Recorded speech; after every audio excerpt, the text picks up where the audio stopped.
messieurs. Un accident de la route a fait 2 morts hier soir à Lac-Saint-Charles. Un conducteur a perdu la maîtrise de son véhicule dans une pente. L'automobile a terminé sa course folle dans les arbres. Je vais attendre parce que l'ambulance s'en vient. La Ford Taurus a percuté quelques arbres avant de se retrouver dans cet état. L'impact a été fatal pour le conducteur et sa passagère.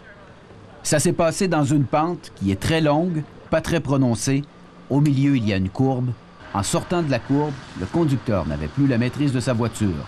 Les traces de pneus sur le pavé en témoignent. Sur les lieux, il n'y avait aucun témoin, aucun autre véhicule. C'était un véhicule, un conducteur seul avec une passagère qui est impliquée dans un accident. Un automobiliste qui circulait sur cette petite route isolée a appelé les secours avec son cellulaire. On croit qu'il est arrivé sur place peu de temps après l'accident. On est arrivé, puis le boucan sortait encore du haut du char. Peut-être en course avec... mais ça devait pas faire 3-4 heures, c'est arrivé. La boucane sortait encore du haut. Là. Danielle Bélan, une mère de 3 enfants de 43 ans, et son conjoint François Roberge, 35 ans, participaient à une fête.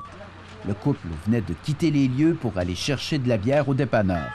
On croit qu'ils se sont trompés de direction pour se retrouver dans ce cul-de-sac. La police a demandé une prise de sang du conducteur pour vérifier s'il était en état d'ébriété.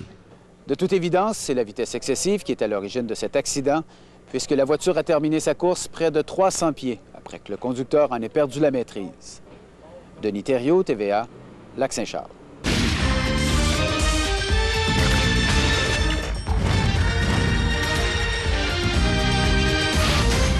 Bon vendredi, bienvenue au Grand Journal. D'abord, la route a coûté la vie à un couple de Lac-Saint-Charles. Hier soir, un automobiliste a perdu le contrôle de son véhicule avant d'aller frapper un arbre. Les victimes, François Roberge, 35 ans, et Danielle Bélan, 42 ans, qui l'accompagnaient, n'ont eu aucune chance. On s'explique mal ce qui s'est passé, mais la vitesse excessive sur cette petite route semble être la cause. Dave Leclerc raconte. L'accident s'est produit peu après 19 h sur la première avenue à Lac-Saint-Charles. L'automobile roulait vers le nord dans un secteur étroit et boisé de la route.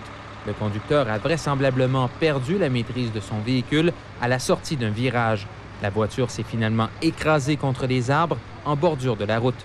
L'impact d'une extrême violence n'a laissé aucune chance aux 2 occupants du véhicule qui sont morts sur le coup. Les victimes sont un homme de 35 ans et une femme de 42 ans de Lac-Saint-Charles. C'est un citoyen qui est passé ici sur le Larron, ce qu'on appelle le Larron, sur la première avenue à Lac-Saint-Charles. C'est un homme qui a constaté qu'il y avait eu un accident. Par cellulaire, a communiqué avec le service de police de Haute-Saint-Charles.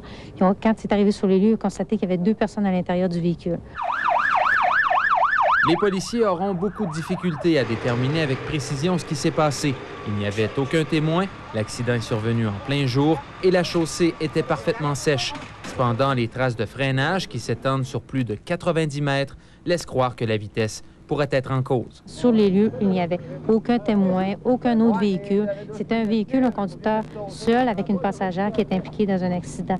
On est porté à croire que ça pourrait être une vitesse excessive. Des analyses sanguines ont également été demandées sur le conducteur de la voiture pour déterminer si l'alcool n'aurait pas joué un rôle dans ce tragique accident qui a coûté la vie à 2 personnes. Dave Leclerc, TQS, à Lac-Saint-Charles.